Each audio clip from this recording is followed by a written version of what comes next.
Bonjour tout le monde, bienvenue dans cette nouvelle vidéo sur Cryptost. Et comme vous pouvez le constater avec le décor derrière moi, on est dans un endroit un petit peu spécial. On est à la Maison de la Mutualité à Paris pour ETHCC, qui est l'un des plus grands événements crypto en Europe et dans le monde. C'est une semaine de conférences dédiée à Ethereum et à son écosystème. Et Cryptost est partenaire de cet événement, ce qui va nous permettre de vous proposer une mise en immersion à l'intérieur. Alors vous connaissez ce genre de vidéo, on va aller parler avec les gens sur les stands, découvrir des projets, peut-être redécouvrir des projets pour certains. Et je vous propose qu'on commence sans plus tarder, alors suivez-moi.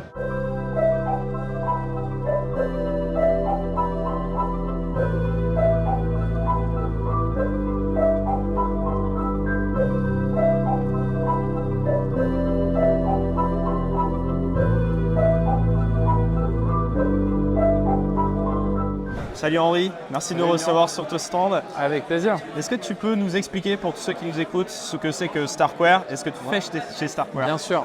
Starkware, c'est une entreprise qui fait des solutions de scalabilité pour Ethereum. Ça fait 3 ans qu'on a notre premier produit qui est en prod, qui s'appelle StarkX. Et en fait, un échange en marque blanche qui est un Validity Rollup qui tourne sur Ethereum. C'est le truc qui est en dessous de DYDX ou de Sorare, si tu connais. Okay. Et en fait, ça permet de scaler Ethereum massivement, sans compromettre sur la sécurité et en laissant les utilisateurs au contrôle à tout moment de leurs actifs. Mais comme je disais, c'est un échange en marque blanche, ça marche bien, mais un des trucs qui est cool sur Ethereum, c'est que tu peux faire des smart contracts et plein de trucs un peu différents. Donc en fait, depuis 3 ans maintenant, on bosse sur Starknet, qui est maintenant en prod sur le mainnet. Non, il n'est pas en prod, il est en alpha. Sur le mainnet depuis 1 an et demi. Et Starknet, c'est une layer 2 sur Ethereum. C'est un Validity Rollup ou ZK Rollup qui te permet d'écrire tes propres smart contracts, de les déployer, d'avoir ton front-end. Il y a des transactions, il y a des blocs. C'est vraiment un ZK Rollup comme Ethereum, et juste il est sécurisé par Ethereum. Ok. Du coup, toi, qu'est-ce que tu fais chez Starkware? Moi, du coup, c'est ça? Ouais, c'est ça. Moi, je suis développeur advocate. Donc, mon tâche, c'est de parler avec les gens, de leur expliquer ce que c'est et de leur donner les premiers pas, en fait, le guide des premiers pas qu'ils vont faire dans l'écosystème, tu vois. Comment ils vont trouver, ils vont écrire leur propre smart contract, leur premier smart contract, comment ils vont le déployer, comment est-ce qu'ils vont rencontrer des gens avec qui collaborer là-dessus, sur quels projets ils peuvent participer, où est-ce qu'ils vont trouver du taf, comment les aider à structurer leur projet pour lever des fonds, et ensuite comment aider à faire en sorte que leur entreprise s'intègre bien avec l'écosystème pour construire des trucs qui ont du sens et qui sont mortels.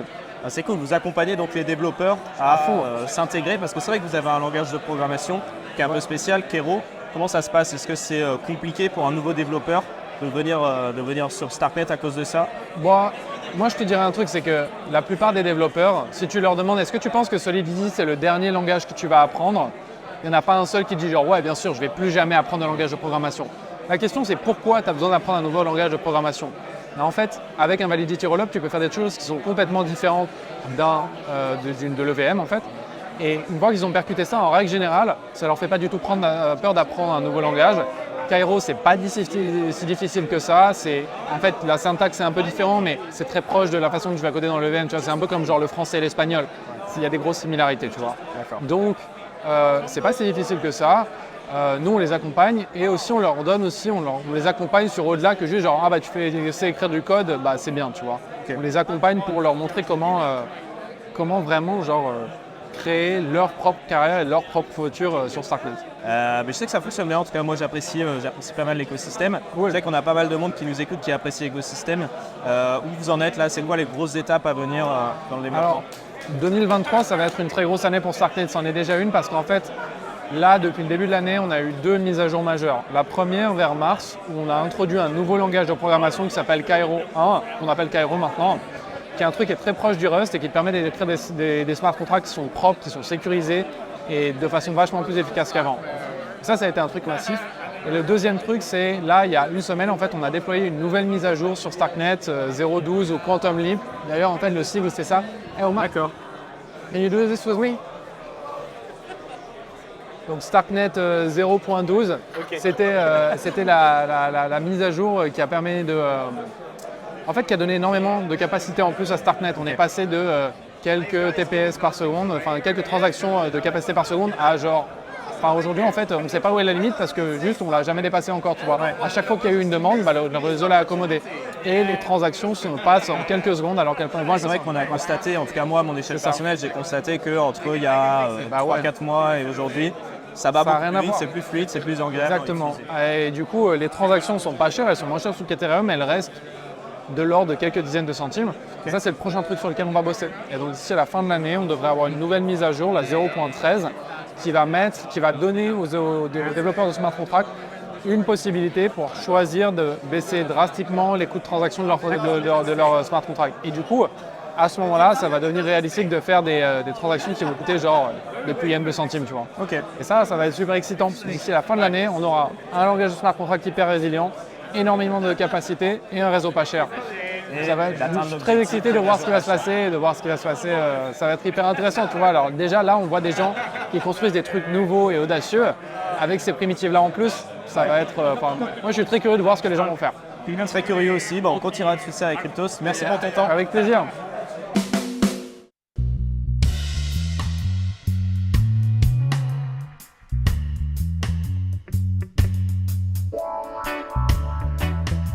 Comme vous pouvez le constater, j'ai changé de tenue parce qu'en fait on est au jour 4 de ETHCC et en effet c'est une petite particularité sur l'événement, c'est que les stands ont changé à partir du jour 3 et on s'est dit quand même qu'on allait vous faire profiter de l'ensemble de l'événement. Donc on va refaire un tour de tous les stands pour voir les nouvelles personnes sur place. Et normalement on est à côté d'un autre bâtiment de ETHCC qu'on n'a pas encore visité ensemble dans cette vidéo. Donc je vous propose qu'on y aille tout de suite, c'est parti.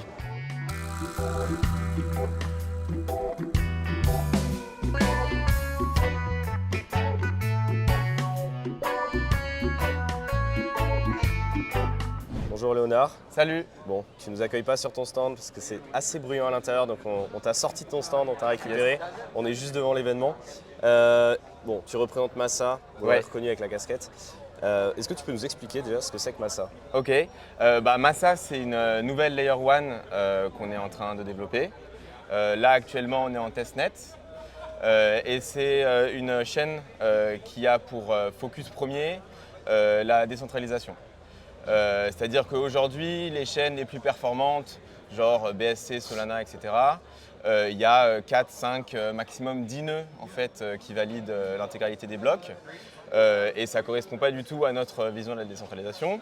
Et l'objectif de Massa, c'est de pouvoir proposer une performance similaire à ces chaînes. Donc là, on vise 10 000 transactions par seconde dans un réseau massivement distribué, c'est-à-dire avec un coefficient de Nakamoto au-delà de 1000. Okay. Donc, pour réaliser ça, il faut que la barrière à l'entrée pour devenir validateur soit très basse. Ouais.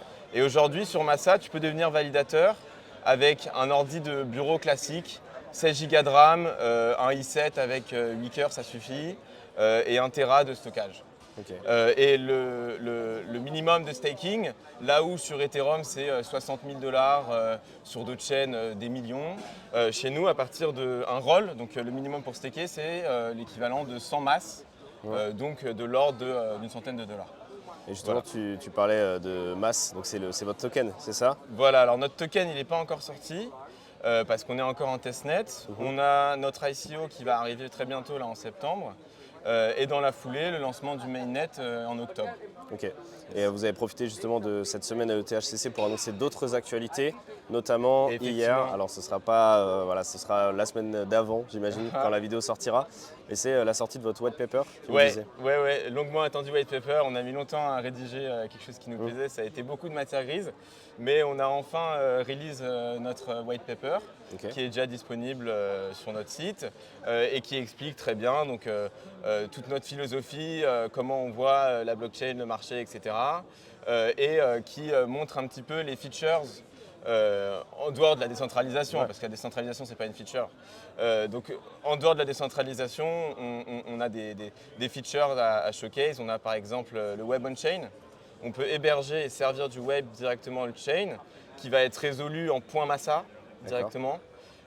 Donc, tout ce qui est DNS hijacking, click spoofing, etc., on s'en défend grâce à ça.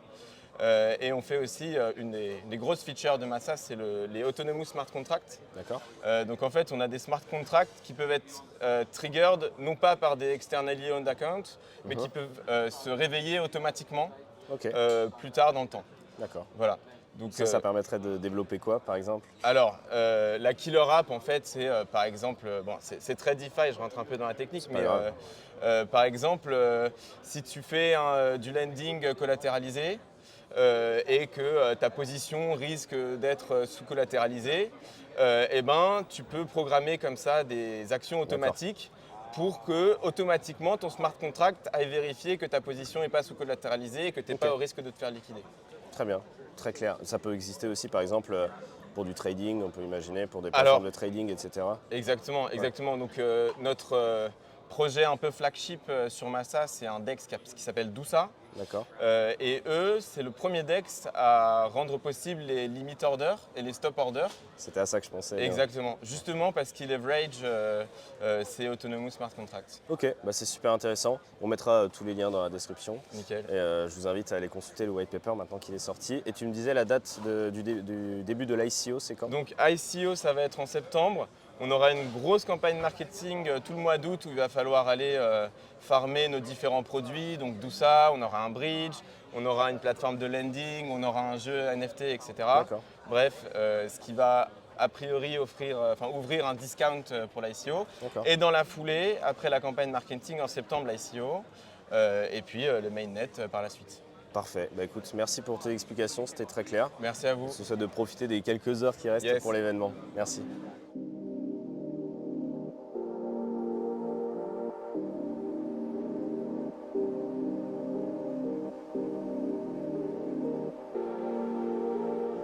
Bonjour Jordi. Bonjour. Encore une fois, on n'est pas sur ton stand. Je le répète, c'est beaucoup trop bruyant à l'intérieur pour qu'on puisse t'interroger. Oui. Donc toi, tu m'as dit Tech Lead pour Aragon, un projet que les gens ne connaissent peut-être pas forcément, mais qui est très intéressant quand même. Est-ce que tu peux nous expliquer un petit peu ce que c'est? Oui. En fait, Aragon, c'est un projet qui est né en 2016. D'accord. Et finalement, ils ont sorti un produit en 2017 qui était le premier framework pour créer des DAO. Voilà. D'accord. Au début, alors qu'il y avait un protocole qui devait être créé, il fallait tout faire dès le début. Non, il fallait réinventer la roue chaque fois. Donc comme ça, c'était la façon de dire, écoutez, on va recycler parce qu'il y a des composants communs là. Mais le problème, c'est que c'était trop spécifique pour certains cas. Et dans ce qu'on vient de faire ces derniers mois de mars, on vient de lancer ce qu'on appelle OSX, qui est une évolution. Voilà. Alors, Aragon OS est actuellement utilisé pour Lido, est utilisé pour Decentraland et des autres très grands protocoles, mais il fallait qu'il customise quelque chose. Donc, à ce point-là, ce qu'on s'est rendu compte, c'est dire il faut simplifier, il faut faire les choses autant simples que possible, de telle façon qu'il n'y a pas de communautés qui soient égales. Donc, si on simplifie, elles vont pouvoir être capables de composer très plus facilement. Créer un petit peu ce qu'elles veulent au-dessus de ce que vous avez proposé en tant que trame de base. C'est-à-dire avoir une espèce de repositoire des composants que tu peux réutiliser, que tu peux lier ensemble, au lieu de réinventer la rue chaque fois. Et même si c'est très intéressant parce qu'au lieu de devoir faire des audits pour tout le protocole entier, si tu as vraiment besoin d'une chose très petite, très spéciale, tu peux écrire ça. C'est très facile à réviser, à vérifier, etc. Et le reste, tu le reçois gratuitement. Voilà. Tu reçois tout le framework et tu reçois tous les composants. Il ne faut pas se casser la tête. Là. Et donc vous bossez avec quel genre de projet? Tu me disais Lido, Decentraland. Vous avez beaucoup de DAO avec qui vous travaillez? Alors, à ce point-là, on a deux produits différents. C'est-à-dire, on offre le protocole OSX et après, on offre aussi l'application, c'est-à-dire une solution, ça c'est une vraie solution, parce que les DAO puissent être créés sans code. Rien de promotion. Et c'est plutôt orienté aux personnes qui ne sont pas tech-savvy. Voilà. Alors, avec quelques clics, tu peux tout avoir. Ce sont deux domaines très différents. C'est pour ceux qui ne sont pas trop à l'aise avec la tech, c'est ça? Donc c'est comme du no-code, un peu du no-code? C'est-à-dire, le OSX, c'est orienté aux développeurs qui veulent créer quelque chose de plus complexe, plus intéressant, plus, plus adapté aux besoins d'une communauté spécifique. Mais en même temps, le protocole soi-même est dessiné de telle façon que la customisation soit très petite et les chances pour commettre des erreurs soient absolument minimales. Voilà. Très bien. L'autre, c'est plutôt pensé pour des petites communautés qui vont être créées, mais qui n'ont pas envie de comprendre ce qui se passe Ouais. là-dessus, d'accord? Donc, ce sont des... C'est vraiment Voilà. deux produits différents. Absolument Ouais. différents. Ok. Bon, très bien. En tout cas, c'est intéressant. Je ne savais pas que ce genre de projet existait pour aider à la construction des DAO. Tant mieux. Écoute, on mettra en lien dans la description les liens de Aragon. Et je te remercie pour ton temps. Merci pour ton Merci à explication, vous. même si le français n'est pas ta langue natale. On a réussi à tout comprendre. Donc, Peut-être je vais merci. essayer, c'est intéressant les liens. Merci.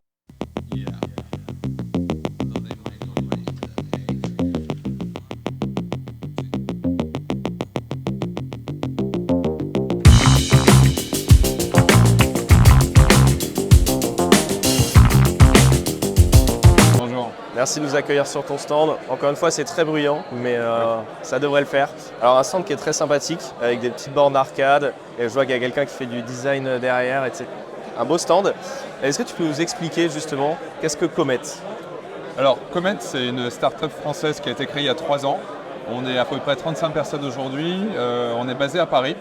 Donc, il y a la moitié de l'équipe dans les bureaux, l'autre moitié en remote en France. Ouais. Aujourd'hui, on a 2 activités principales. Donc, on a d'abord une activité de game studio. Donc, on produit des jeux vidéo sur la blockchain. Ouais. On a produit plusieurs. Et là, c'est la dernière version du jeu qui s'appelle Cosmic Battle, qu'on a annoncé justement très récemment.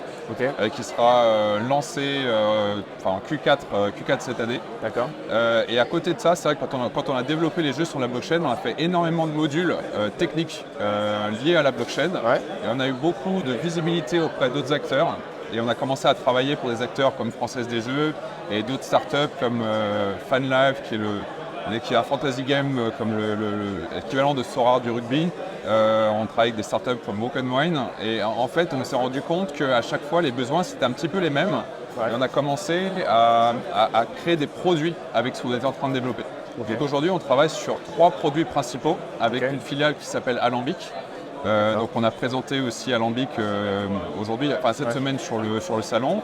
Donc on a d'abord des solutions liées à l'account abstraction, donc le fait de pouvoir faciliter l'onboarding des utilisateurs, parce qu'on estime que pour embarquer le prochain milliard d'utilisateurs, il faut régler ce problème de wallet. C'est-à-dire que tout le monde... Casser la barrière C'est technologique. ça, c'est compliqué, créer un wallet, retenir les 24 mots.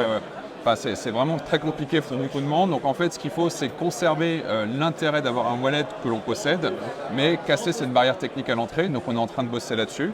On travaille également sur des solutions pouvoir, on a un SDK pour créer des marketplaces NFT. C'est-à-dire que nous, on a ce besoin pour nous, on a le besoin pour nos clients. C'est Marketplace à l'intérieur des jeux. Exactement. Ok. Exactement. C'est-à-dire que moi, j'ai un jeu, j'ai des assets, je peux les vendre, je peux les échanger. Ouais. Je veux ma marketplace et nous, en 24 heures, on est en capacité de créer une marketplace pour le compte de nos clients. Ok. Donc, on gère cette problématique d'onboarding, on gère cette problématique de marketplace. Et le dernier sujet aujourd'hui, c'est le coût des transactions. C'est-à-dire qu'aujourd'hui, nous, on a un jeu où on finance une partie des transactions. Ok. Déjà pour les utilisateurs qui sont au Web3, et ça nous coûte quand même assez cher, on est sur Polygon actuellement. Et demain, si on veut embarquer des joueurs qui viennent du Web2, l'idée c'est de payer leurs frais de transaction, parce qu'ils ne sont pas habitués du tout. Donc il faudra payer pour eux. Aujourd'hui, si on a des coûts de transaction de l'ordre de 10 centimes ou 5 centimes, juste c'est pas possible, on ne va pas payer plusieurs milliers de dollars par jour juste pour avoir des gens qui jouent à notre jeu. Donc il nous faut des solutions et nous on travaille sur un layer 2 au-dessus Ethereum qu'on a annoncé justement, je crois hier, Jérôme a annoncé ça hier, qui s'appelle Muster. Et l'idée c'est qu'on part sur un optimistic rollup, donc c'est un fork d'Optimism, on est parti sur OP-Stack d'Optimism. Et là on aura des transactions qui vont coûter moins de 0,001 centime. Okay. Et vraiment avec ce coût, on sera en capacité de pouvoir embarquer des dizaines de milliers de joueurs sur notre jeu. Et la solution qu'on a pour nous, on estime que c'est quelque chose qu'on peut aussi offrir pour d'autres jeux qui voudraient se construire sur la blockchain. Parce que c'est ça aussi un petit peu la particularité de Comet, c'est que vous produisez vos propres jeux, donc vous avez développé une technologie et une infrastructure aussi vraisemblablement. En fait, on fait les 2 activités aujourd'hui et pour aller jusqu'au bout du process, on a également développé un mode Discord qui s'appelle Boiler. D'accord. C'est boiler.gg. Et c'est vrai que si on a une communauté à gérer, qu'on a des NFT, ça aide.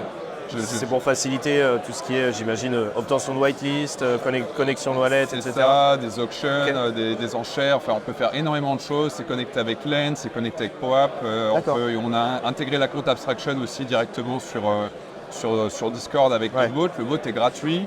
Je crois qu'il y a plus de 200 000 utilisateurs aujourd'hui qui sont touchés par le mode. On a plus de 100 serveurs qui l'utilisent. Donc voilà, en fait finalement tout est un petit peu connecté parce qu'on a notre jeu.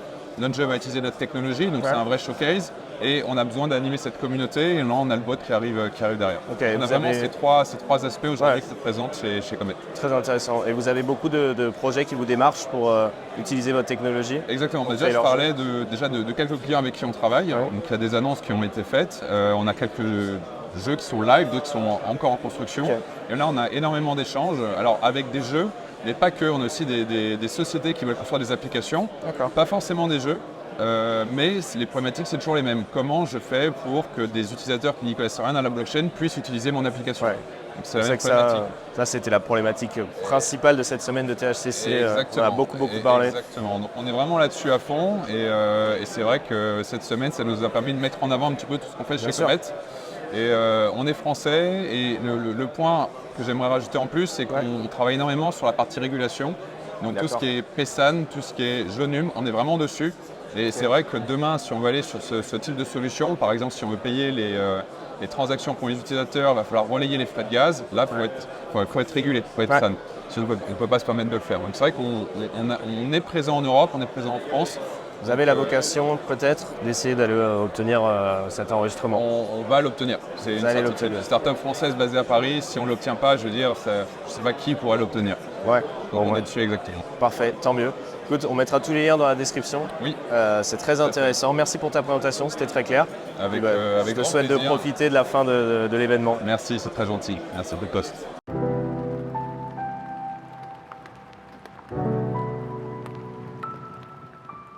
Voilà, c'est la fin de cette vidéo. J'espère qu'elle vous aura plu. Comme vous l'avez constaté, on s'est baladé un petit peu sur tous les stands. Pendant les 4 jours de l'événement, on a pu rencontrer pas mal de projets. On a essayé de prendre des projets un peu nouveaux, que vous connaissez peut-être un peu moins, et d'autres évidemment que vous connaissez aussi. Sachez que pendant l'événement, on a profité pour tourner de nombreuses interviews avec les principaux projets qui étaient présents à ETHCC. Tout ça, ça arrive dans les prochaines semaines, donc je vous invite à vous abonner et activer la cloche de notification. Il y a vraiment du gros contenu qui arrive.